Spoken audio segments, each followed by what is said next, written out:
Poštovana gospođo, hvala za diktafon. Stigao je na post restant neoštećen, tako brižljivo ste ga zapakovali. Neizmjerno sam vam zahvalan za taj gest poverenja. Što se može drugo učiniti za čoveka koji hoće nešto da vam ispriča, ali u isto vrijeme neće da otkrije svoju adresu, koji vas zove telefonom nekoliko puta, započinje već svoju priču i na jednom je prekine u pola rečenice iz nepoznatih razloga. Da, diktafon je najbolje rješenje. Ne bih umeo više da se služim perom, govorio sam vam to, ne zato što mi ne polazi za rukom da pišem, već zbog banalnog artritisa koji je moje ruke učinio neupotrebljivim. Kao što za cijelo znate, čini se da sam to pomenuo tokom jednog od telefonskih razgovora, napisao sam povest svog ratnog potucanja. Knjiga se pojavila pre dobrih nekoliko godina i utopila u poplavi drugih takvih memoara. Pisao sam je za ljude, ne za sebe i u izvesnom smislu, čega sam sada svestan više nego ikad ranije, ono odgovara očekivanjima drugih. Drugi ljudi uvek su najnepouzdaniji adresat. Imao sam utisak da smještam te svoje doživljaje u nekakav zajednički prostor i zbog svega toga ono što je najličnije moralo je da se podvrgne prekrajanju, pakovanju. Hteo sam da budem razumljiv i upravo stoga samo sam gubio vrijeme. U stvari, tamo nisam rekao ništa sa svoje strane, nisam rekao najvažnije. Samo sam proturao reči koje kod drugih mogu buditi slične asocijacije. Doprinosio sam konstruisanju mapa prošlosti, zajedničke prošlosti, uopštavao sam sećanje i to, zar ne? Ali ponekad nam se dešavaju stvari koje sežu u nekakve dubine, isprečuju se modelima oblikovanim na opšte prihvatanje, stvari koje stvaraju rupe na toj zajedničkoj mapi i čovek ne zna šta da radi sa takvim činjenicama. Jer se one ne mogu uklopiti ni u kakvu istoriju. Tada bi u ostalom stavile u nekakvu opasnu zagradu. Isto tako nemogućno ih je zabeležiti kao običnu anegdotu, bezazlenu uspomenu. Ljudi ne žele za sebe takve bizarnosti. Ipak, mislim da su te bizarnosti potrebne čak i onima kojim se najjače opiru. Ukazuju granice realnosti, vrede za događaje na granici između onog što jeste i onog što samo može da bude. U tom smislu, postavljaju nas u stav mirno, biće da su bubnjevi čiji nas monotoni zvuk drži u budnom stanju. Znate li čega se najviše bojim? Da je svet možda doista onakav kakvim nam se čini. Želeo bih da od moje priče napravite fikciju. Dovoljno je uvrstiti u svezak nekakvih pripovedaka što je mogućno fantastičnijih. Vi ostalom znate kako se to radi. Godine 1944. posle višegodišnjeg ratnog potucanja uspeo sam da stignem sa prijateljem u Grčku. Tamo sam sebi sredio papire i nevelikim transportnim brodom trebalo je da zajedno sa nekoliko desetina drugih begunaca budemo prošvercovani u Palestinu. Druge noći putovanja naš brod bio je torpediran. Koliko mi je poznato, niko izuzev mene nije preživeo. Prvo čega se sećam, sedim na plaži koju pokrivaju kamenčići što ih je more vredno izglačalo u idealno oblikovane loptice. Topla kiša spira sa mene slanu vodu, boli me uganula noga. Ali u mislima sam i dalje na brodu, kao da uopšte nisam primio k znanju to što se dogodilo. I dalje stojim na pramcu broda, pored ograde i razmišljam da li da skinem naočare kad skočim i da li ću znati kuda plivam. Čujem oko sebe glasove, krike pune očaja i straha, potom pljuskanje vode kad se sitne bespomoćne prilike odvajaju od velikog tela broda i skaču u vodu, kao semena neke ogromne biljke, pomislih. Taj pljusak zvuči gotovo veselo, kao da je igra, ne spasavanje života. Također sam dobro upamtio svoj vlastiti skok i snažnu misao koja sve zaglušuje. Da plivam što dalje i upamtio sam da se, otkako sam se našao pod vodom, nadamnom zalupila velika kapija, zatvorila su se vrata. Odjedanput je postalo tiho, zeleno, vrijeme je najedanput stalo, a onda sa mukom krenulo napred, ali već u posve drugačijem ritmu, lagano, sa strahopoštovanjem. Nisam zatvorio oči, možda iz straha da ne budem svedok svoje sopstvene smrti. Tada dakle videh spori, radosni ples vazdušnih mehurova, jurišajućih ka površini od tijela koje su se odjednom pojavljivala u zelenilu, lagano mahala rukama i nogama, pa ili su se potaknuta tajanstvenom silom kretala ka svetlosti što se rasplinjavala kao živa na nebu te vodene zemlje, ili su ukipljena zamirala na pola puta, ostajući zagledana u daleko tajanstveno dno. Nad njima se uznosila zlokobno treperava sjenka, odblesak broda, mračna maglina na živinom nebu i tom obliku krupnjale su razmere, konture, snažio je, tonuo. Zato sam nastavio da plivam, samo da budem što dalje. Onda postade mračno, a ja se dohvatih nekakve daske koja me neprisebnog od iscrpljenosti nosila napred. Tako se nađoh na plaži. Sedeo sam masirajući bolni zglabak sve dok načas ne izađe sunce, kiša prestade i sve se rasvetli. U džepu kaputa napipah naočare, preživele su. Pomislih da mora da je dospelo sa mnom ovamo još mnogo drugih ljudi. Ona žena sa decom, zaljubljeni par, bolesna starija gospođa na kolicima i njen sin ili staratelj. Grupa mladih, čutljivih ljudi kao i moj prijatelj, Jakub, u istoj takvoj kabanici. Dobili smo je za džabe od Grkinje, starinarke, sa kojim sam razgovarao kada nas je zaglušio prasak i strašni huk. Lelujavim korakom krenuh duž plaže, tražeći očima u kamenju nekakvu kretnju i opet mi je glava bila puna te buke. Vrteo sam se tamo amo, prilazio sam moru i vraćao se. Plaža je bila prazna. Sedoh na isto mesto na kojem sam se pojavio i pomislih, nekako iznenađujuće pomirljivo, da ću čekati sve dok ti ljudi odatle ne pristignu.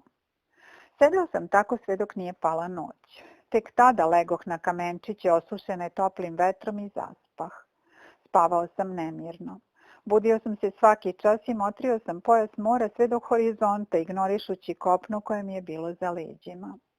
U zoru je voda narasla i dotakla mi stopalo koje je već oteklo.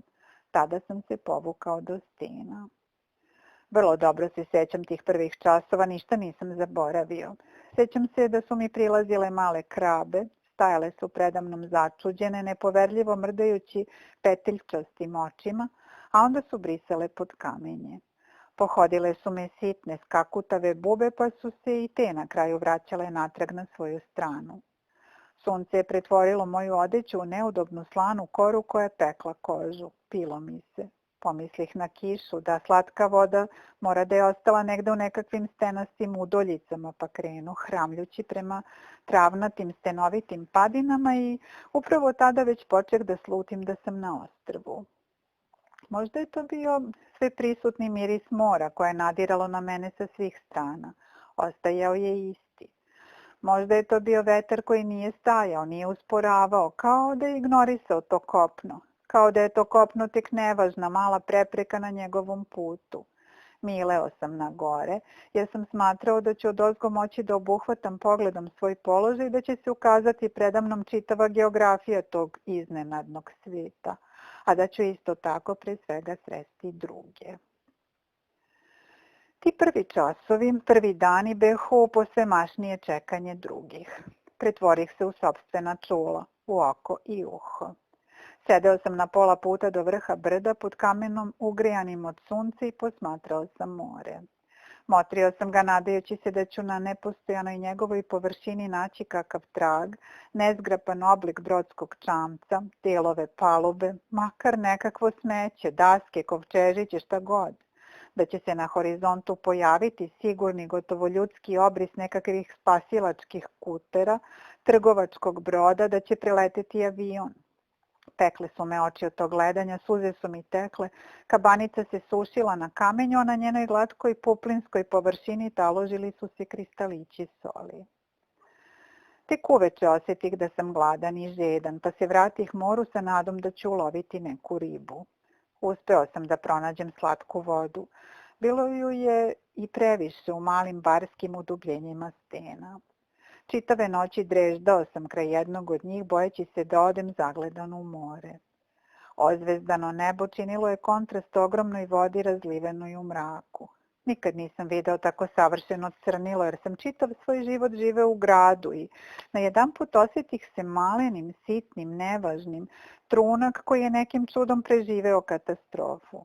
Osjetih da je to što se zbilo podjednako surovo kako za one koji su poginuli, tako i za one koji su preživeli, jer ni u smrti jednih, ni u životu drugih ne beše ničeg ličnog. Nije se pravio nikakav izbor, nije delovala nikakva predestinacija, već samo mehanički zakoni slučaja, potmuli, metalni, koji tutnje poput odjeka velike kosmičke mašine. Crni beskraj mora obnaživao je tu strašnu istinu, ne postoji značenje da postojimo. Ne postoji i postoji ravnopravni su. Tada, u tom trenu groze, pomislih da sam umro, da sam se utopio i da je baš to ono što mi je nekada tako lako prelazilo preko usta u kafanskim diskusijama, zagrobni život, da sam mrtav. Sedela sam na istom mestu čitav sledeći dan i još jednu noć. Bez hrane, u nekakvom stanju potpune preneraženosti koja me je paralisala. Samo bih dopuzao do stena da se napijem slatke vode, a zatim sam ponovo padao u otupelost. Moje misli polako su nestajale i ta praznina koja se širila u mojoj glavi bila je kao zavoj nakapan lekom. Dijalozi koje sam u sebi vodio zapinjali su na jednoj rečenici, umnožavali su se škljocajući. Ponavljao sam, na primjer, volim te i nikad neću prestati. Ali u stvari uopšte nisam znao kome se obraćam. Niti sam u mislima tražio adresata ove rečenice, ali začudo i pored svega ona je unutar mene uređivala taj prazni prostor, ustrojavala me iznova.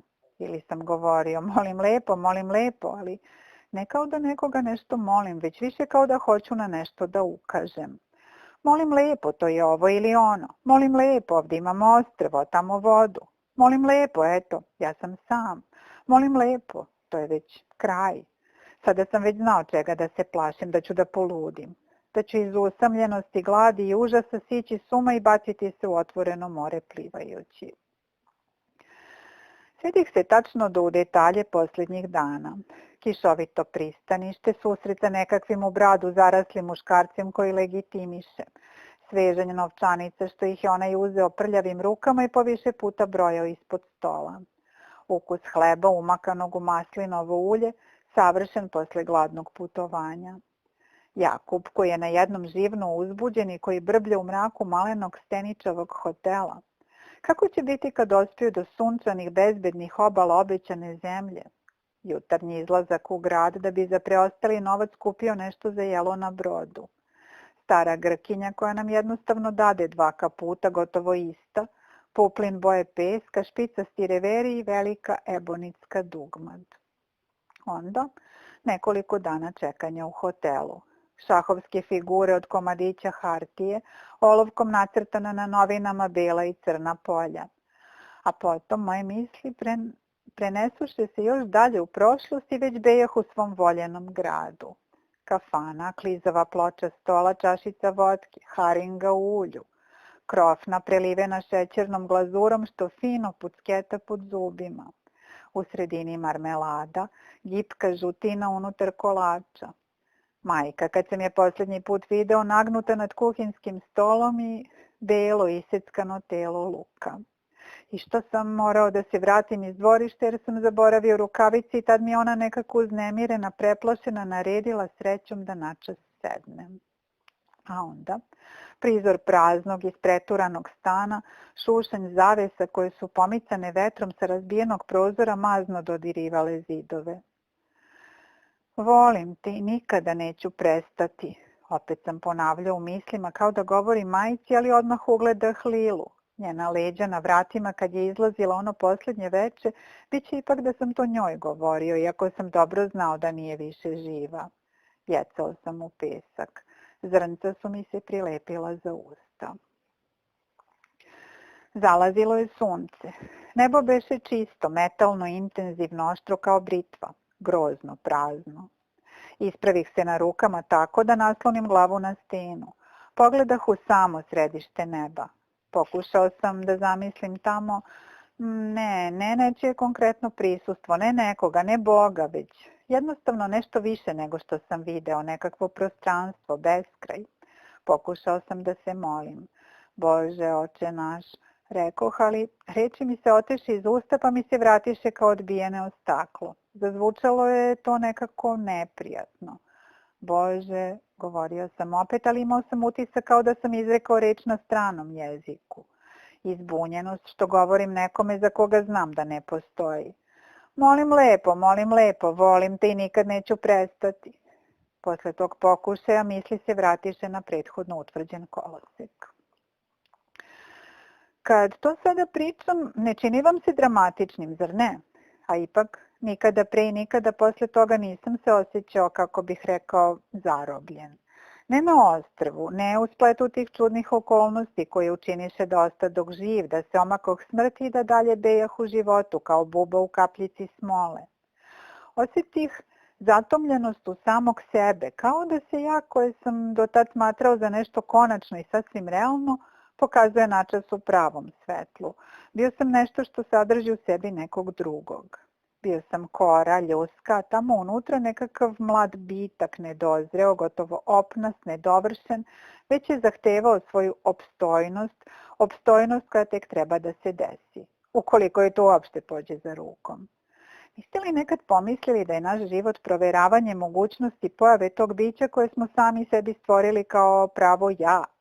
I da se pobede ili poraz kojima te svoje živote ocenjujemo u suštini zasniva na tome u kojoj smo meri dozvolili tom novom biću da u nama zaživi. Upravo tako sam se tada osjećao. Kao da ću se raspupeti i usahnuti, stara krasta, to sam bio. Probudih se u podne sa izoštrenim čulima od gladi. U malom zalivu, golim rukama uspeh da ulovim 2 omanje ribe. Praćakale su se i nisam znao kako da ih ubijem. Bacio sam ih jednostavno nekoliko puta na stene dok se nisu ukočile. Posmatrao sam još časak jesu li doista mrtve, onda sam ih pojeo u presnom stanju. Tačno se sećam jedno od tih prvih dana, zapravo sata. Kada sam pojeo ribe, vreme se pomerilo iz mesta i naredni dani proticali su jedan za drugim, nanizani na kakvu vazdušastu vrpcu kao koralčići. Slili su se u jedno. Bilo je to tako kao da sam jedenjem domaće hrane pokazao da prihvatam sopstvene prilike, kao da pristajem na život koji mi se došunja u vidu 2 male ribe. Dani su polako bivali sve duži, sve topliji. Najpre sam se kretao samo po plaži, ne primajući k znanju da se kopno može protezati dalje i dalje. Brzo sam naučio da kad se kamenje složi u oniži nasip, voda mi ostavi na poklon nekakve jestive darove, ribice, krabe. Otkrio sam isto tako i stene ispod vode pokrivene školjkama. Kada sam te školjke pojeo prvi put, odmah sam se ispovraćao, ali kasnije sam naučio da zaustavim taj glupavi refleks i pihtijasta telašca slivala su se bez otpora pravo u moj želudac i na kraju su mi postale poslastica. Vukući se tamo amo, dobijao sam napade panike, dobro se sećam jer je baš to bilo najgore. Opasnost nije dolazila s polja nego iznutra. Strah da se raspadam, da više ne postoje dobro poznate situacije koje bi me držale pod kontrolom. Tada bi moje misli opet započinjale galopadu i da bi ih stišao morao sam da ponavljam nešto besmisleno. S vremena na vreme pokušavao sam da se molim, ali sam se na kraju zbog toga uvek još gore osjećao. Gađenje, tako bi se to moglo nazvati. Oduvek sam bio ateist, mada je ta reč sada gotovo izbledela, stužila se. Gospode Bože, počinjao sam poluglasno nekoliko puta, stidljivim šapatom, ali jezik mi beše nekako krut, nemoćan da se pomiri sa značenjem reči koje je oprezno formulisao. Na kraju sam se okanio, tako je bilo bolje. Kada bi Bog zaista postojao, kako bi se opravdao za sve ovo? Naučio sam da uz pomoć svojih sačuvanih naočara založim vatru i na njoj sam pekao sitne ribe, a onda sam ih halapljivo jeo skupa s kostima. Za mene to beše trenutak dečačke radosti, zato što se snalazim. Počeo sam također da govorim sam sa sobom, refleksivno. Govorio sam sebi kao da sam Robinzon, obraćao sam se sebi sa Robinzone i u drugi plan je odlazilo to ko je taj što govori Robinzone. Bilo nas je 2, jedan pre katastrofe i drugi posle katastrofe. Jedan iz prošlosti i jedan iz najbliže budućnosti, koja je svakog minuta postajala sadašnjost. Bio je onaj u kaputu i sa šeširom koji u Labovu ide ulicom Žukijevskog, a ovaj ovde polugo hrom. Govorili smo jedan drugom i tako održavali nekakav surogat stvarnosti. Tih prvih noći spavao sam na plaži sve do sna koji me je doveo u stanje užasnutosti. U tom snu oseka je ostavljala za sobom mrtva ljudska tela. Prekrivala su plažu, ležala su jedna kraj drugih kao ribe ostavljene da se suše, svi goli, izmršaveli, pepeljasti. Od tada, koliko god puta sam silazio do mora, strahovao sam da ću ih ugledati, da će more na kraju izbaciti moje drugove sa putovanja. Svaki strani oblik na plaži izazivao je naglo lupanje srca, svako deblo drveta, svaka uklopčana gomilica morskih algi. Ta zebnja da je more carstvo mrtvih, mokri had, ideja koja verovatno nije postojala ni u jednoj mitologiji, držala me podalje od vode. Strah da između tamnog peskovitog dna i površine boje žive lebde umrli, držala me je zarobljenog na kopnu. Njihovi prigušeni šapati, izazvani teško razumljivom potrebom za dijalogom čak i posle smrti. Poluzatvorene oči, pogled koji se ne trudi da da oblicima smisao. Trajanje na granici postojanog tela i suspenzije, tajna sporog rastapanja. Ribe, moja jedina hrana, dolazile su takođe iz tog sveta, te kad sam iz svojih stupica vadio njihova praćakava skliska tela, glad se nije mogla razlikovati od gađenja. Bila je to nekakva naročito dvolična vrsta kanibalizma, tako sam to osjećao. Hranio sam se smrću. Hvatao sam njene sićušne parčiće, lovio sam njene hladne riblje čestice i njima utoljavao glad. Moje telo kao komplikovana hemijska laboratorija prerađivala je smrt u život, sklisku, odumrlu hladnoću u živahno grubu toplotu. Ovde se svaka budućnost svodila na jednu sliku. Posle duge noći more će izbaciti mrtve. More nikad ne donosi ništa živo. Takva je izgleda ćud morska. Izbacuje na obalu samo ono što je mrtvo. Truležne alge, bezbojne klonule meduze, pobelele od raspadanja ribe, ljigave štapiće. Zato sam na kraju napustio plažu. Ne znam tačno kad se to desilo, koliko je vremena prošlo, 2-3 nedelje. Stalno otečenu nogu koja me je bolela povezao sam rukavom otrgnutim od potkošulje i krenuo sam u unutrašnjost kopna. Penjao sam se sve više i više i kako sam se premeštao, tako se i more povećavalo. Kada sam osvojio jedan od vrhova, pokazalo se da je konačno, da se rastače negde u kraj neba, da mu nema kraja. Tada sam postao svestan da sam sam na ostrvu. Da li vam je poznato da po jednom fizičkom zakonu, ako se čestica nađe u ograničenom prostoru, reaguje na tu zatvorenost kretanjem u krug? Tada nisam imao pojma o tome, a čak i da sam znao za taj zakon, ne bih mislio da se on tako lako može preneti iz sveta atoma u svet ljudi. Nekoliko puta počinjao sam da planinarim do krševitog dvovrhog ostrva i nijedno mi nije uspelo. Nicalo je predamnom bodljikavo grmlje ili sam nailazio na nekakve viseće stene, tako da sam morao da ih obilazim, da skrećem sa planirane staze i na kraju sam se uvek posle dugog lutanja nalazio na već poznatom mestu na izlaznoj tački. Možda sam zato njega, ostrvo, počeo da sumnjičim da skriva nešto od mene, da mi ne dopušta da upoznam njegovo središte, da taji od mene nekakvo blago. O, kako sam čeznuo za gradom, za niskim nebom iznad krovova punih dimnjaka, za mirisom ugljenog dima, za hladnim odsjejem ulične svetiljke koje se svetlucavim injem rasprostire po kaldrmi, za kloparanjem fijakera, brektanjem automobila, za češanjem mišicom o prolaznike. Čeznuo sam za trenutkom kada se sa hladne ulice ulazi u žamornu toplu kafanu koja miriše na dim, ili kad pokretom ruke pozivaš zalutali taksi koji će te odvesti do intimne školjke stana u kojem sve dobro poznaješ, kao svoje telo. I još jedna stvar, osjećaj zasićenosti svojstven gradu. Grad neće dopustiti da umireš od gladi. uvek je u izgledu da će se pojaviti nekakav restoran. Dobro, nekakva aščinica, čak jeftina poslastičarnica u kojoj možeš kupiti glaziranu krofnu, šta više i stara Jevrejka koja prodaje perece. Ovdje sam se već pomirio sa monotonim osjećajem gladi. Glad je bila pripisana ostrvu poput sveg pustog mora i velikog neba. Ribe me nikad nisu mogle zaista zasititi, kao ni ostrige, ni fermentovane, napola trule smokve koje su tu i tamo ostale. Čeznuo sam za hlebom, za brašnom, krupicom. Od pomisli na krofne išla mi je voda na usta.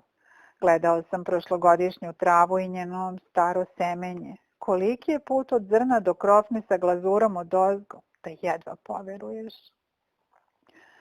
Jedini moji dobri snovi bili su o jelu. Jeo sam u snu i možda zato nisam umro od gladi. Ovde na ostrvu snevanje je uzimalo mnogo više vremena nego ikad ranije. Ako ujutru, pošto se probudiš, ne izgovoriš nekoliko reči, svejedno kome, makar telefonu, kako bi ritualno uspostavio vezu sa svetom, noćno snevanje ne prestaje. U tom smislu nije san protivrečan javi, nego reči. Te kad nakon buđenja ne padnu prve reči, snevanje se neopazice prenosi na prepodnevne sate, a sa vremenom tako se učvršćuje da je u stanju da izdrži do večeri.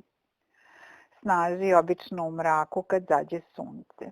Kad ležeš da spavaš i zapravo još ne zaspivaš jer čitavo vrijeme spavaš, jednostavno zatvaraš oči i odmaraš se. U takvom stanju vidiš stvari koje bi inače budile nemir, izbacivale iz ravnoteže.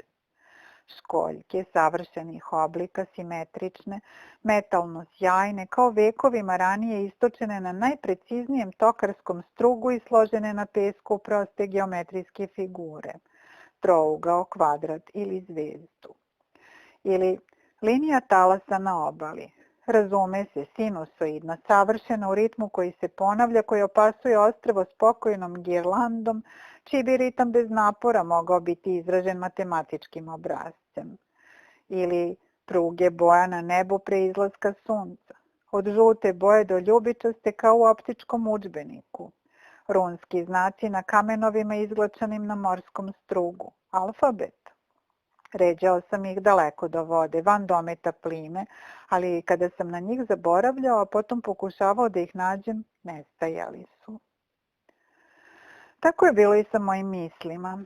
Pojavljivale su se u glavi kao snežne grudve. Što sam ih duže valjao, postajale su veće, silne, obsesivne, da bi se potom na jedanput sasvim otopile i nestale. Upravo tako se desilo sa idejom o kolibi. Jedno vreme ni o čemu drugom nisam mislio, planirao sam, usavršavao, sve dok snaga vizije nije bila tako velika da sam se prihvatio posla. Misao je nestala kada sam postavio krov i 2 zida, to je bilo dovoljno. Ideja kolibe bledela je, umorna od same sebe i onda više nisam u sebi nalazio nikakve motivacije da dovršim građevinu. Ostrvo je bilo duguljasto. Iz mora su virile 2 ogromne stenovite asimetrične dojke. Jedan vrh bio je blag, kamenit, obrastao u travu, drugi je bio oštra stena. Među brdima prostirala se šumovita kotlina. Kad sam odlučio onamo da odem, nisam očekivao da ću tamo naći čudo, jer tamo je bio potok koji se slivao sa strmog vrha sa neba u prekrasnim vodopadima, raspršujući uokolo vodenu maglu, zatim je tekao između velikih pljosnatih stena da bi se nešto niže umirio u plitkom sunčanom jezercetu. Dalje, već lenjo, voda se slivala još niže, stvarajući jezero veliko kao igralište i bila je tako azurna da me njena boja zaprepašćivala. Morao sam da žmurim pred tom iznenadom eksplozijom boja. Odatle se potok razbijao na mnogo potočića i slivao se u more blagom padinom na istočnoj strani. U toj slatkoj vlazi rasla je šuma sva u puzavicama, vlažnim mahovinama, barskim ledničkim jezercima. Staro, posve istrulelo drveće stvaralo je bujnu, mirisnu oplatu. Tako je to izgledalo. Niko ne bi slutio da stenovito ostrvce u svom središtu ima takav poklon. Vlažni, intimni kutak, u zelenilo obraslo tajnovito mesto, nežno i prefinjeno. U plitkom jezercetu sa potpuno belim dnom vrvelo je od riba. Kada sam ušao u vodu nisu bežale, preplivavale su pored mene začuđene tim nepoznatim oblikom, tako da sam ih mogao milovati po leđima. Tad bi se ukočile načas iznenađene što postoji nešto kao dodir. Voda je bila čudnog ukusa, krečnjačka, mineralna. Shvatio sam da je stena iz koje otiče sazdana od nekakvog rastvorivog minerala, pa su se zato grane koje su padale u vodu posle nekog vremena pokrivale belim, fantastičnim talogom soli. Od potkošulje sam napravio kesu i nahvatao u nju pitome ribe. Onda, pošto sam se najeo, ležao sam na pljosnatom kamenju i primao paradu onih koje sam poštedeo. Zatim sam spavao, zatim sam se budio i oba jezerceta postala su mrka, azurno se pretvorilo u intenzivno teget. Bilo je prekasno da se vraćam dole, te se povukoh do bezmalo uspravnih stena zagrejanih tokom dana, pronađoh nišu kao stvorenu da se u nju postavi kip i tamo sam sedeo dok se nije sasvim smračilo i dok me noć nije zagušila sa milion zvukova. Čestice mraka pored samog uha kao da su mi pucketale, kao da su cvrčeći ruštale. Ujutru sam se probudio ukočen od neudobne kamene postelje. Kupao sam se u jezeru i kad sam se sušio na ranom suncu video sam da krečnjačka voda ostavlja na kosi beli talog. Izgledalo je kao da sam posedeo. Mrmljajući izvinjenja, hvatao sam ribu rukama i zatvarao u šakama. Kad joj je trebalo nataknuti na štapić, bacakala se iznenađena i besna zbog te nelojalnosti. Založio sam vatru i čuvao je da se održi do večeri. Gacao sam u priobalnim ševarima i otkrivao da vežljika ima sočne bele stabljike slatkog ukusa kao špargle. Pronašao sam ptičje gnezdo sa nekoliko pegavih jaja, uzeo sam 2, računajući da ptica neće primetiti štetu. Negde sam čitao da životinje umeju da broje samo do 4. Dugo sam gledao svoje telo. Koža na ramenima izgorela je na suncu i veoma sam oslabeo. Sad sam se dopadao sebi jer sam uvek bio pomalo gojazan i uvlačio sam stomak po navici. Ponovio sam gest zakopčavanja dugmeta na sakou kao da ustajem od stola u kafani da se predstavim. Zovem se govorio sam. Robinson, odgovarao je onaj. Sedeli smo ćutke čučeći, ali prisustvo tog tamo donosilo je užitak. Ali je zatim Robinsonova sen nestala. Dešavale su mi se čudne stvari. Jednom me je u noći probudila nekakva dreka, cviljenje. Među drvećem ugledao sam svetlost belu, apatičnu, bledu. Stadoh joj se primicati drhtavih savijenih nogu sa kamenom u ruci cvokoćući zubima. Bilo je kao u onim filmovima strave i užasa kojih sam se toliko nagledao pre rata, bio sam kao njihovi junaci koji ne mogu da odole da ne siđu u podrum u kojemu zasjedi sedi ubica. Vuklo me je u tu strašnu, iznutra preteće osvetljenu mrklinu. Moja smrt jedva da će biti kraj kakvog filma, pomislih. Spotakoh se o koren i mišljah da me ono tamo napalo, zatvorih oči. Dugo sam ležao kao da mi je za vratom stajalo hladno đavolje stopalo. Kad se najzad odvažih da podignem glavu, a pazih da to sija busenčić od iskrzalih gljiva priraslih za drvo. Već ujutru bile su samo bele. Svetlića gljiva, znak nekakve žive svetle prisutnosti u nečemu što se jednostavno činilo mrtvim. Čitao sam negde o fosforu, da trulež sija. Ali to znanje nekako se nije odnosilo na onaj prizor, bilo je jednostavno osjećaj nekakvog nečovečnog prisustva, hladnog, talofitskog, u sebe zagledanog, posve stranog ljudskom telu. Pođoh tamo ujutru sa motkom i sa namerom da uništim mahovinu. Kozija brada, kako o njoj pomislih, izgledala je nevino i ne beše u njoj ničeg demonskog, nisam smeo dići na nju ruku. Kada vidite šumu, a u njoj stotine drveta, a na svakom drvetu 1000 listova, u svakom listu splet žila, i zna se da su one tamo velike biljne ćelije u omotačima od celuloze, u ćelijama još nešto, njihovi sastojci, a dalje atomi, kako se ispostavlja još pločice atoma, isto tako je tamo na ostrvu izgledala svaka aktivnost. Počinjala je od poletne ideje, jasnog i očitog plana, podići ću kolibu, pokupit ću motke, granje i izabraću mesto. Ali kad počnem da radim, svako delanje pokazuje se kao beskonačno. To je putovanje u nekakvo nepoznato mi od ranije prostranstvo, nosi me ka drugim aktivnostima, sitnim, krhkim, jedva primetnim, nosi me ka drugim mislima, katkad čudnovatim, katkad toliko jednostavnim da čak moglo bi izgledati i nisu za mišljenje. Svaka, dakle, aktivnost sastoji se iz beskonačne količine drugih manjih aktivnosti i one su takođe beskonačne. Povrh toga, stvaraju mrežu koja dejstvuje kao precizan red vožnje, organizuje presedanja, menja ture vožnje i pravce. Pohod po kladu na plaži postaje nehotično otkrivanje ušća, kontemplacija spajanja dve vrste vode. Nužnost vezivanja dva štapića povlači za sobom otkriće tvrdih vlaknastih trava i potiče na sanjarenje o setvi, o žitu. Glad, koja niče iz te slike, navodi na lov, ali ja ne lovim ribe, već samo pljosnati kamen koji će otad da mi bude 100. A kad imam 100, onda dobijam i potrebu za sedalom. Dani su utopljeni u haotične radnje. Prirastao sam za ostrvo kao gljiva za koru drveta. Možda sam kao i ona svetleo u pomrčini nekakvom belom od neba odbijenom svetlošću. S vremena na vreme, naročito kad sam gledao u more, dešavalo mi se da još mislim o sebi samom. Moje misli dalje su bile pune mene, bile su u prvom licu. Ali već u toj misiji u prvom licu bio sam dvojica, onaj koji se brinuo i onaj za koga se brinulo. Videvši tu iznenadnu razdvojenost, postajao sam treći. Ko je taj koji se brine i taj za koga se onaj tamo brine?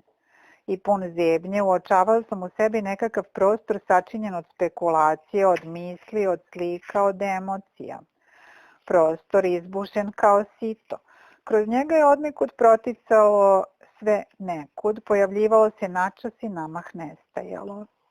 Velika, mutna, uzburkana reka koja teče bez početaka i bez kraja, hučna, gnevna. Pitaćete me zašto vam sve pričam tako potanko? Zašto odmah ne prelazim na suštinu, na onaj dan u kojem se pojavila prividno prazna barka?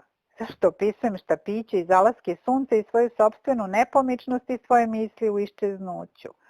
Zašto mislim da će vas se to ticati?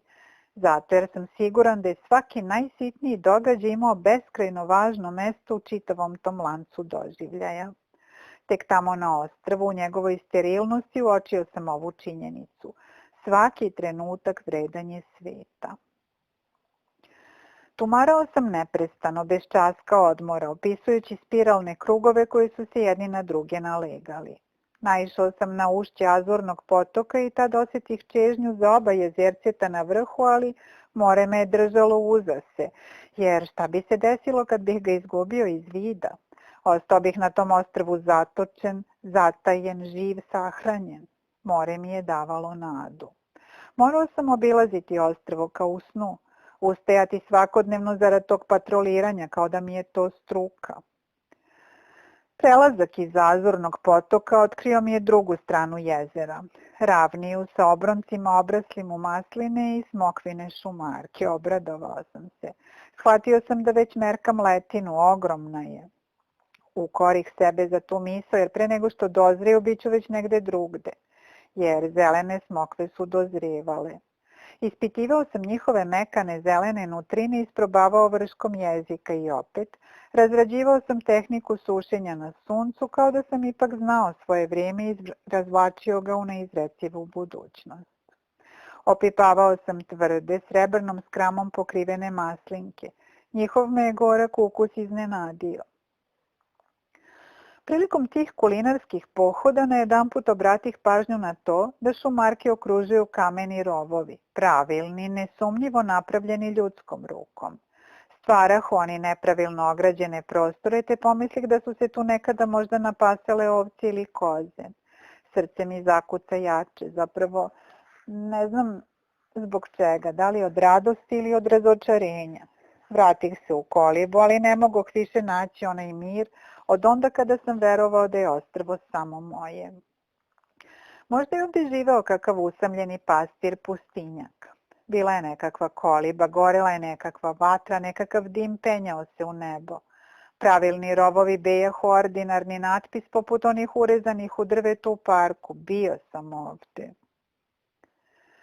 Ti obronci, da, To mora da su bili ostaci vinograda. Žbunje je jednom sigurno bilo ravno zasađeno pod konac, ali sada se u haosu kržljavih žbunića više nije mogao uočiti nikakav poredak. Većina ih se pretvorila u izvijane crne štapove sasušene od godina.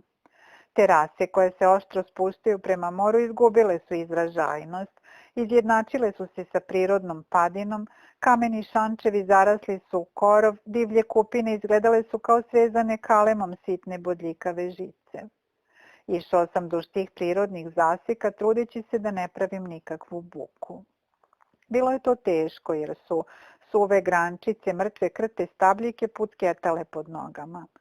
Pomislih o vatri, pokosila bi čitav obranak za nekoliko minuta. Između tog šipražja pomaljao se nekakav put, ostatak puta ili možda samo ono što je ostalo od nekadašnjeg potoka. Pojas uporedan sa ravnom zemljom koja vodi ka prečici padine. Koračao sam sada njenom sredinom sasvim tiho, ali zato sam ostavljao za sobom tragove u prašini oker boje. To je također bilo uznemirujuće, kao da sam išao za samim sobom. Put se završio kao što je i počeo. Stajao sam na maloj visoravni površine nekoliko kvadratnih metara, pokrivenoj busenovima oštre trave. Predamnom je ležao pljosnat kamen okružen drugim kamenovima. Podsjećao je na veliki sto, a kamen je oko njega na neudobna sedala. Pod samim kamenjem nalazilo se udubljenje koje je moglo biti samo usahli izvor, a oko njega su ležali ostaci polukružnog zidića. Dotakoh rukom zagrejanu hrapavu površinu kamena i već htedoh na njega sesti kad tamo ugledah urezane znake. Gledao sam ih načas, ne shvatajući. Tek časak zatim doprelo je do mene da je to što vidim pismo, te povukoh ruku. Taj natpis, prva stvar nesumnjivo načinjena ljudskom rukom, preplašio me je. Prelazio sam prstom po njemu, nikako ne shvatajući njegovo značenje i sa sve većim strahom osjećao sam da sam se našao još dalje nego što sam mislio. Negde na obalama Afrike. Pismo je bilo egzotično, hieroglifsko. Sklonih rukom suvo lišće pretvoreno u bezbojnu koru i opazih da je pod njim još nešto, više ne natpis nego crtež.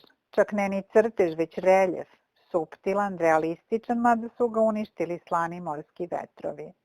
Stalno mi je pred očima i sada znam da ga nikad neću zaboraviti. To je ljudska figura, vitka, ali nekako neproporcionalna. Ne ljudska, jer figura ima krila. I ne može da bude ni anđeo, jer figura je naga, lepršava, uhvaćena u pokretu.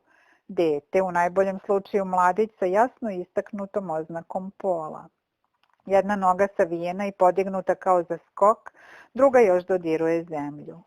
Šake rastavljene u pokretu punom gracioznosti, a u jednoj šaci nekakav duguljasti predmet. Neko ko skače, ko će se začas vinuti u vazduh. Sitno duguljasto lice i krupne oči. Upućivao mi je moj sopstveni pogled, a ja sam njega gledao njegovim očima. Taj utisak bio je tako intenzivan da osjetih udar njegovog pogleda kao da sam načas izgubio svest. Neprijatan bol, udno lobanje, šum u ušima. Da, kasnije sam mislio da sam dobio sunčanicu na toj otkrivenoj maloj osušenoj visoravni, da sam malaksao od vrućine.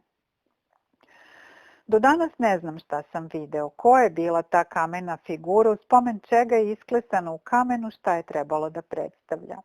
Šta je kazivao natpis na nečitljivom jeziku, da li je bilo šta značio i šta je predstavljao reljef. Bez obzira na to da li je oblikovan iz dosade ili iz šale ili zbog nekog lokalnog kulta, ja znam da me taj naš ukršteni pogled, taj nagli, iznenađujući snažni kontakt sa ničim nesaznatljivim prati do danas. Mnogo puta sam o tome razmišljao. Moramo li razumeti ono što vidimo? Moramo li biti sigurni u značenje koje znak nosi sa sobom? Obuzela me je zebnja. Činilo mi se da će svaki čas pasti na mene nešto odozgo i smrskati me, da ću ostati otkriven i da od tog časa više nikad neću uspjeti da se sakrijem. Trčao sam prema kolibi, pokupiti svoje stvari i pobeći gore, možda čak i uništiti kolibu kako ne bih za sobom ostavio nikakvog traga. I što je bilo najčudnovatije, moje telo reagovalo je erotskim uzbuđenjem, to me isto tako užasnulo. jer imao sam utisak da mi otkazuje poslušnost, da se, naslutivši prisustvo nekog drugog, makar u prošlosti, vraća svojim starim, dobro poznatim ritualima, ponovo spremno za spajanje, za učestvovanje u zajednici. Trčao sam duž plaže, ostavljajući za sobom tragove koje istog časa progutalo more. Kada sam dojurio do kolibe, uzeo sam da skupljam na brzinu svoje bedne stvari, shvativši da nisam predstavljen davnošnjim ljudskim prisustvom. Od ljudi možemo samo da strepimo, možemo i da im budemo privrženi, druge nema. Predstavilo mi u stvari to krilato nečovečije prisustvo. Sjetih se gljive koja sije u noći, nekakvog unutarnjeg nepomičnog života koji se projavljuje nejasnom svetlošću. Sad mi se čini da je onaj kamen sa krilatom figurom sijao tako po belom danu. Neko je u crtežu na kamenu izrazio svu tu poražavajuću protivrečnost. Nešto je mrtvo, a daje znak. Nešto traje u mestu, a sprema se za skok. Nešto ne postoji, a projavljuje se. Nešto neživo govori i kroz taj čin komunikacije oživljava samog sebe. Na mom ostrvu pojavilo se nešto novo. Sada je za mnom puzalo, iziskivalo je pažnju, lizalo za mnom moje tragove. Činilo mi se da će se ostrvo za koji čas prepustiti toj invaziji, da će dati tom biću da ga prožme, da će biće da ga proguta i u tom ironično pokaže prstom na mene i kaže: hej, ti tamo, vidim te. Kada bi to makar bila obična tabla sa nazivom tog mesta, nekakav vid poštanske adrese, dok je ovdje još živeo taj eventualni pretpostavljeni pastir koji je poređao kamenje po međama u maslinjaku. Ali slutio sam da taj kamen znači mnogo više, da je znak drevnog prisustva na ostrvu nečeg nečovečnog, nedokučivog, neukrotivog. I ako bih hteo da ga opišem, imao bih da upotrebim još puno reči koje počinju sa ne. I šta god daje, ostrvom gospodari ćutke, kradomice, posvemašno. U jednom trenutku ostrvo postade tuđe. Njegovo mukotrebno pripitomljavanje obustavljeno je. To strpljivo upoznavanje svakog metra plaže, lociranje izvora i mesta u kojima se sabira slatka voda, postavljanje zamki za ribe, majstorsko konstruisanje kolibe od prutića, pohodi na njegovu drugu stranu, školjke koje se suše na suncu. Sve je u jednom času odjedanput postalo nečije vlasništvo, čak su i bele ribe gore već imale svog sopstvenika, a njegovo ćutanje činilo ga je samo još strašnijim. Odjednom osjetih na sebi njegov pogled i postideh se te svoje groteskne erekcije pored kamena. Dohvatih deo džempera koji mi je služio za jastuk i obmotah njime bedra. Ne osvrćući se pođoh uzbrdo. Trudio sam se da zaboravim to što sam dole video. Prihvatih sad podizanja novog skrovišta. Morska obala nije me više privlačila. Ako je odatle išta trebalo da naiđe, bile to samo nekakve strašne stvari. Noću, dok sam ležao na svojoj postelji od prostrate suve trave, nisam mogao da se oslobodim jezivih slika. Ta prva, mrtvi iz mora, spojila se sada sa tom drugom, golom krilatom figurom u kamenu. Ona naime skače između davljenika, dodirujući ih tim duguljastim predmetom, a oni kao zombi oživljavaju i snuju se po plaži, čekajući brod koji će ih odvesti sa tog ostrva mrtvaca. Bojao sam se da ću poludeti, pa se zato setih grada. Popločane ulice bez ijednog busenčića trave, njihov simetrični plan, njihovo desno i levo, njihovo tamo i ovde, osvetljeni enterijeri restorana, zvonjava tramvaja. Zamišljao sam tramvajsku kartu, njenu nesumnjivost i jednostavan natpis. Cena, pare, red vožnje, kalendar i crveno obeležene nedelje. Sjetih se knjiga koje stoje u nizu na polici, čak njihovih naslova, oglasi koji bojama šaraju masivne temeljne stubove, nazivi ulica na emajliranim tablicama, svet pun jednoznačnih uputstava, reči i njihovi prosti designati, rečnici koji strpljivo na stranicama ispunjenim štampanim tekstom drže u redu čitav jezik, prevode s jednog na drugi, bezbedna prisutnost enciklopedija, mogućnost odgonetanja kamenog natpisa zahvaljujući knjigama, pomoći bibliotekara, univerzitetima, filolozima, prisustvo u svijetu u kojem pre ili kasnije sve podleže razumevanju, Činilo mi se da je ono najgore upravo nemoć da se shvati taj natpis. Da ga se, kad bih znao smisao tih kamenih reči, ne bih toliko bojao, mogao bih u njega postati upućen, proniknuti ga skroz naskroz, naslutiti njegovu opširnost, zaroniti, dotaknuti dno i vratiti se. Ali on je nedešifrovan, narastao od zebljivih slutnji, nadmašivao cijelo ostrvo. A ako te reči znače smrt ili đavo i sada polako žmare mračno proročanstvo, slutnju najgoreg. Jedne takve vrele noći nebo je na severozapadu bleskalo svaki čas. Činilo mi se da izdaleka čujem duboku tutnjavu. Možda je to bila nekakva daleka oluja, mislio sam sa nadom, ali znao sam da su to jasni odjeci rata. Znači i dalje je trajao, možda se nikad neće okončati, možda je rat prirodno stanje. Sljedećeg dana odlučih ipak da siđem dole, ni sam ne znam zbog čega. Spuštajući se, trudio sam se da ne mislim više o kamenu iz smokvinog šumarka, ali kada sam ugledao plažu, shvatio sam da me ovamo privukla misao koju sam skrivao od sebe. Tako snažna želja da su ruke počele da mi drhte kad sam počeo da je ostvarujem. Uzeh da skupljam na gomilu sve grančice koje su mi dopale ruke, čak i one koje sam namenio za splav. Isto tako one sa brda iz šumarka. Reših da načinim do večeri veliko ognjište i založim ga te noći. Na taj način želeo sam da dozovem bilo koga, makar to bila i smrt. Čitavog dana skupljao sam drva, nehajući što ću raniti ruke i noge. Pošao sam još dalje, ali ne u pravcu kamena i vukao sam po plaži suve izuvijane maslinove grane. Zamišljao sam grčke ribare koji će iz svojih čamaca uočiti vatru ili kakav trgovački brod. Plove li još takvi za vreme rata? Ah, neka to budu i vojnici, makar i Nemci. Neka me odvedu barem zbog toga da bi me odmah streljali. Činilo mi se da me cijelo ostrvo gleda ironično, radio sam u to u inat. U podne ugledah na vodi nekakav oblik. Pojavljivao se između zaslepljujućih sunčevih odsjaja, varao je oči. Zagledao sam se u njega nepomično, misleći da je to nekakav naročito veliki komad drveta. Onda sam ipak shvatio da vidim barku.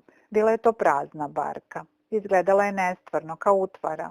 Oči su mi se odvikle od takvih oblika, uplaših se da haluciniram.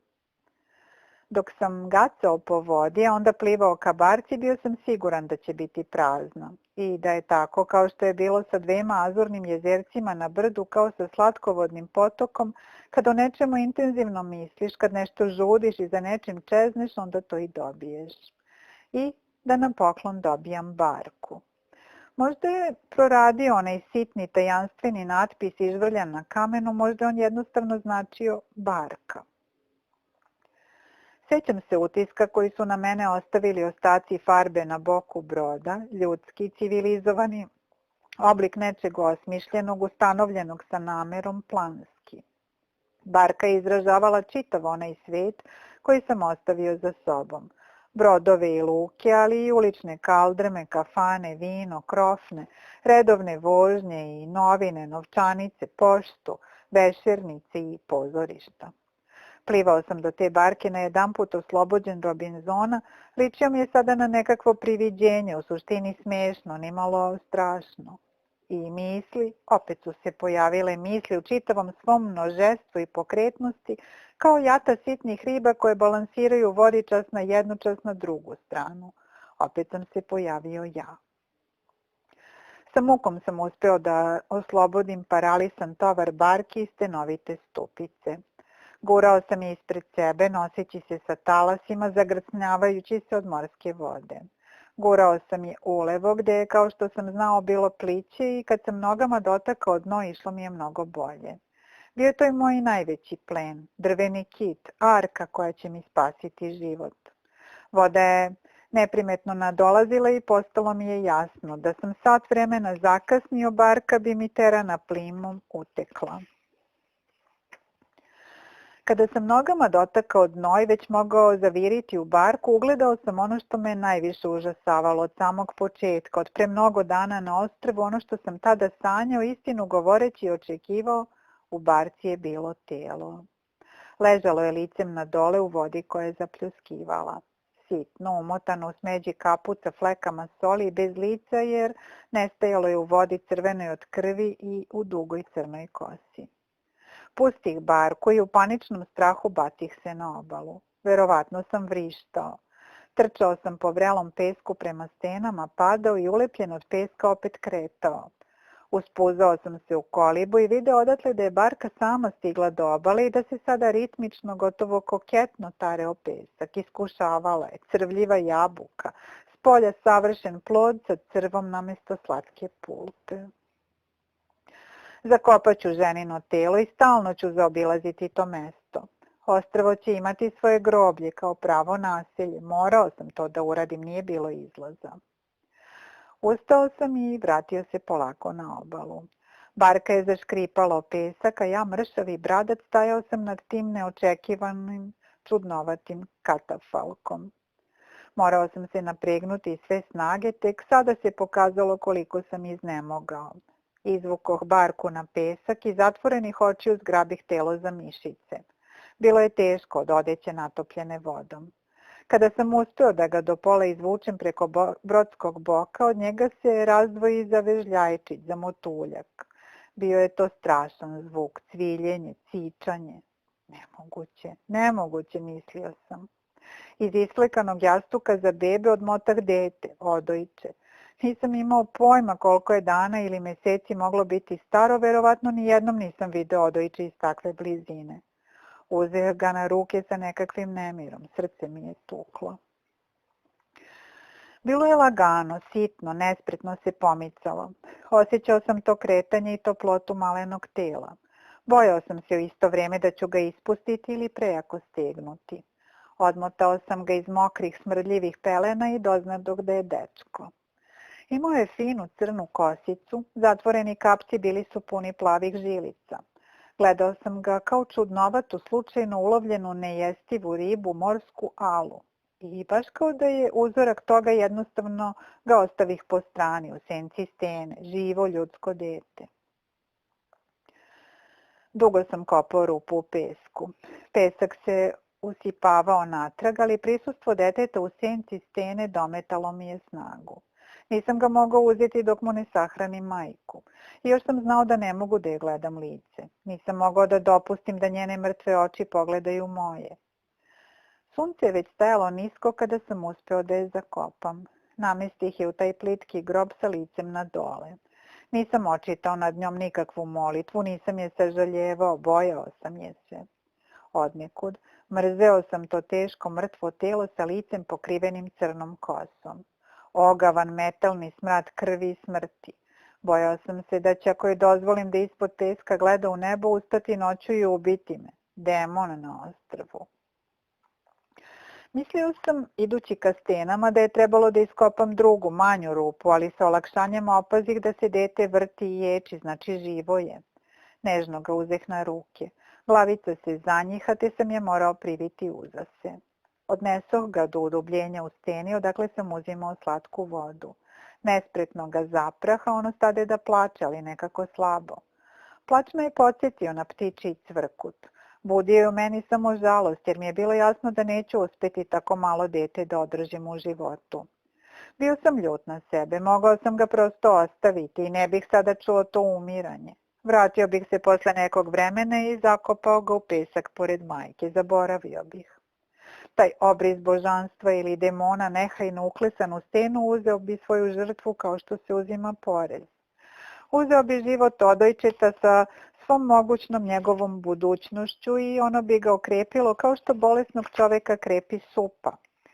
Večito gladni bogovi i dragovoljno prinete ljudske žrtve kao ovo dete i nehotično kao ljudi sa brodom. Bilo je vruće, te ostavih dete nago da se osuši. Dok sam ga tako gledao, nisam imao utisak da gledam čoveka, jedva da je bio gumena igračka. Čudnovati proizvod prirode, gladak i nežan u dodiru, ali sasvim nestvaran.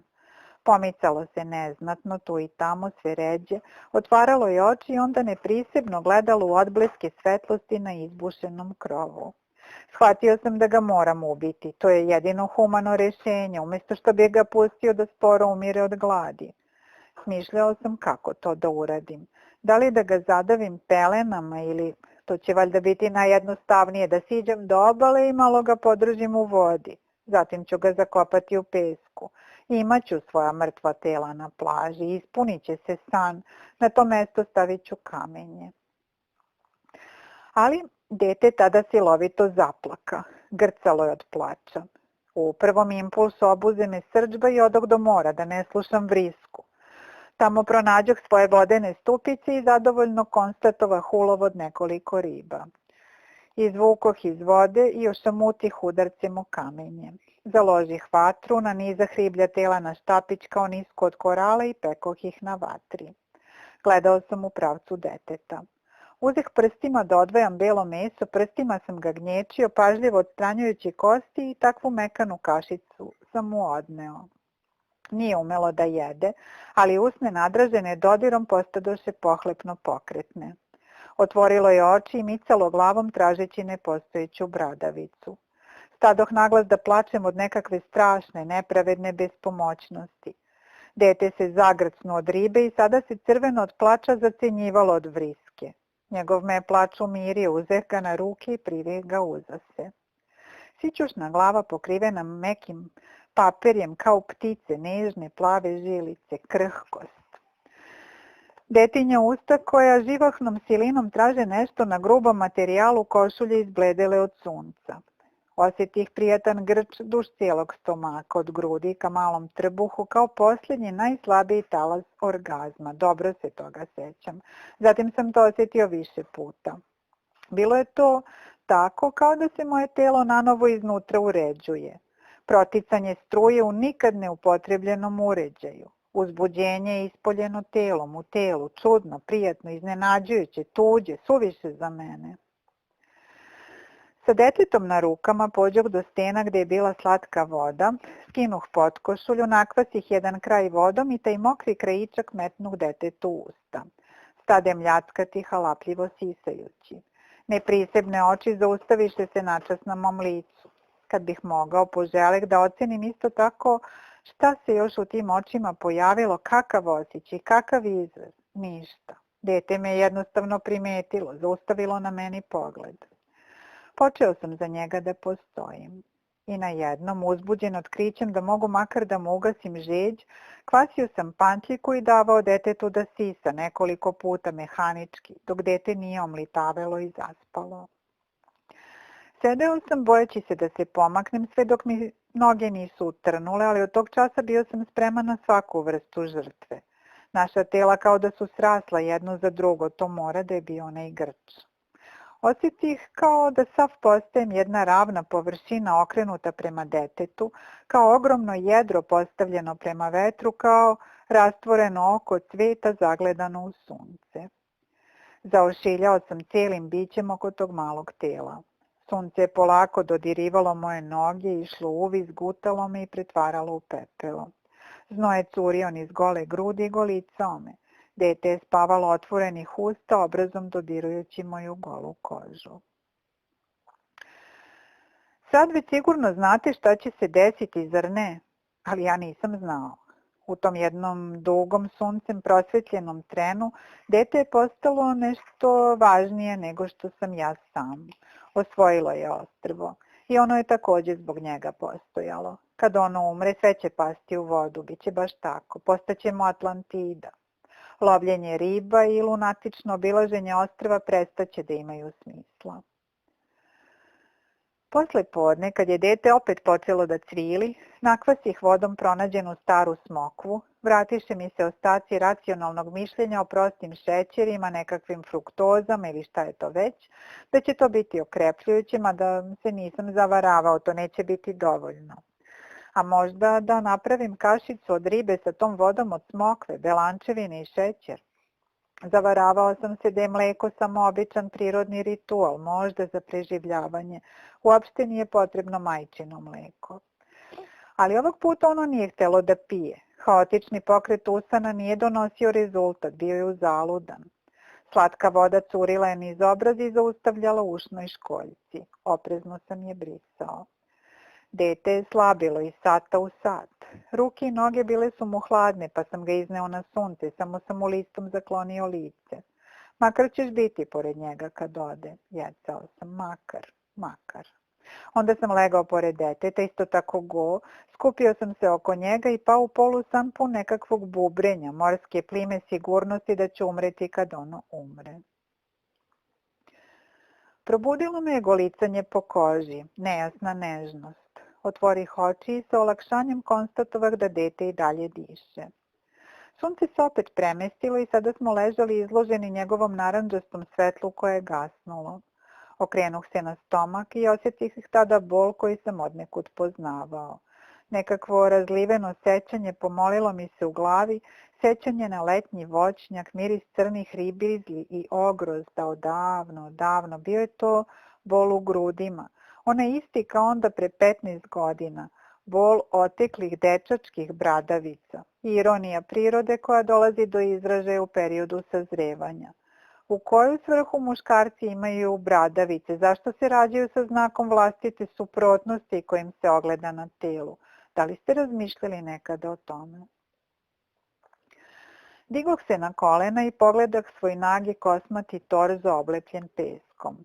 Bradavice su nabrekle, zacrvenele se. Kada sam dotakao jednu, na njoj se pojavila kapljica mleka. Isto je bilo i sa drugom. Nežno sam otresao sa sebe pesak, znajući već da na telu imam dotada nepoznato, osjetljivo mesto. Dodir se tada preselio unutrašnjost tela na nov, intenzivan način sličan bolu.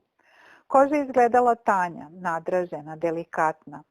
Čuo sam jednom ili mi se činilo da neki muškarci pod uticajem sunca dobijaju laktaciju. Ne normalnu laktaciju, samo nekakav surogat laktacije, probne laktacije, simulirajuće laktacije, kao da se telo u svojim tajanstvenim potezima setilo svojih drugih mogućnosti, drugih otelovljenja, uspavanih potencijala. Gledao sam ih sada kao da su strano biće. Trudio sam se da ne dišem preglasno, da ga ne uplašim. To nije bilo prijatno. Taj prvi dodir tuđih usta, makar i odojčeta. Nespretno sam pridržavao detinju glavu tako da se njegove usne nađu pored bradavice. Ali dete je bilo preslabo, pretužno da bi sisalo. Kapi mleka zaustaviše se na usnama, a te usne nisu reagovale. Možda je već bilo prekasno, ali u takvom slučaju čemu sve to? Pokupih prstom takvu kap i stavih je detetu u usta. Sneno pomače jezikom te pokušah još jedanput. Dodirivao sam unutrašnju stranu usta, jezika i nepca. Nadraživao sam hrapavim prstom i dete kao da je bila mašina koja se pokvarila, onda pronovo proradilo, otvorilo je oči i halapljivo pokrenulo jezik. Tada opet privukoh njegovu glavicu i nastojao sam da ih susretnem, bradavicu i detetova usta.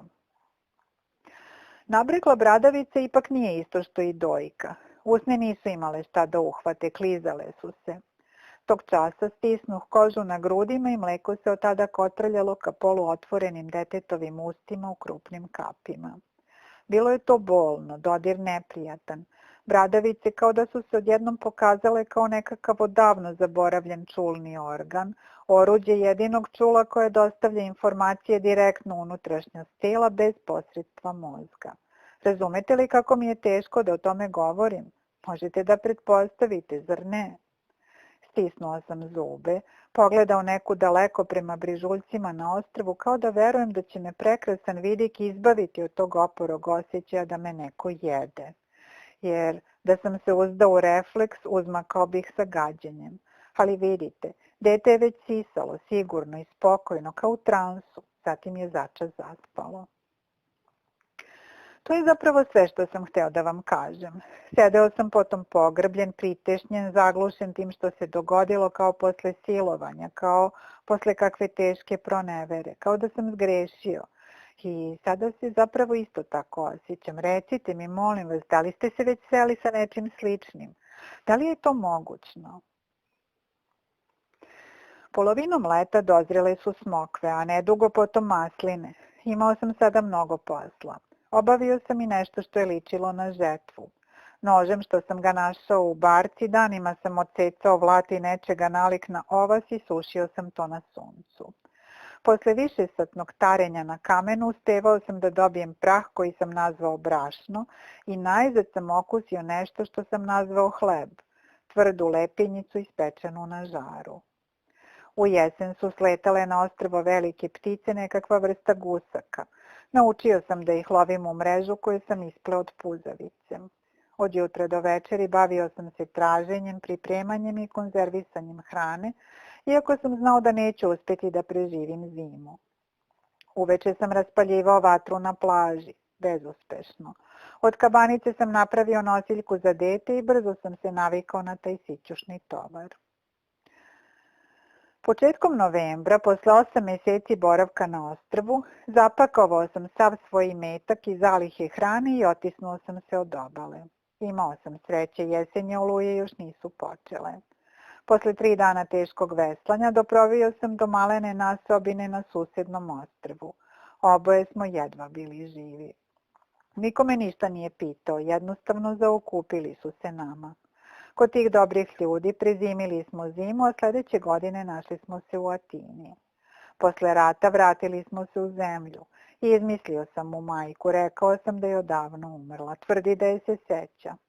Moj sin živi u inostranstvu, već imam unuke.